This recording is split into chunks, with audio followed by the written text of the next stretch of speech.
Bonjour à toutes et à tous, c'est Parlons Cash l'hebdo et on démarre avec ce nouveau record pour le livret A en avril.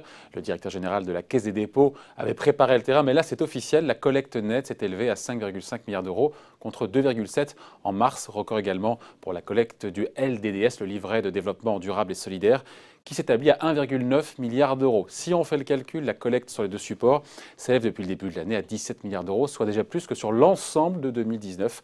Un niveau qui s'explique bien sûr par le confinement. Faute de pouvoir dépenser, les ménages ont naturellement épargné et se sont tournés vers leur placement favori, le livret A. Allez, vous le savez, pendant le confinement, les transports en commun étaient interdits, sauf pour ceux qui n'avaient pas d'autre choix que de se rendre au travail. Quid alors des forfaits Navigo et Imaginaire déjà payés? Eh bien, bonne nouvelle, vous pouvez désormais demander le remboursement intégral de votre forfait pour avril et début mai. Pour cela, rendez-vous sur le site mondédommagementnavigo.com, la même plateforme que pour les grèves de cet hiver. Vous pourrez obtenir jusqu'à 100 € de dédommagement en fonction de l'abonnement choisi. Vous avez jusqu'au 17 juin pour en faire la demande.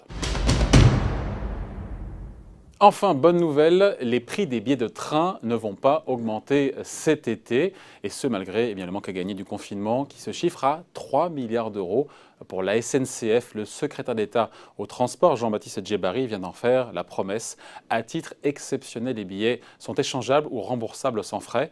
L'État et les régions financeront d'ailleurs des chèques vacances tourisme qui seront distribués aux plus modestes. Voilà, fin de ce journal. Rendez-vous le week-end prochain.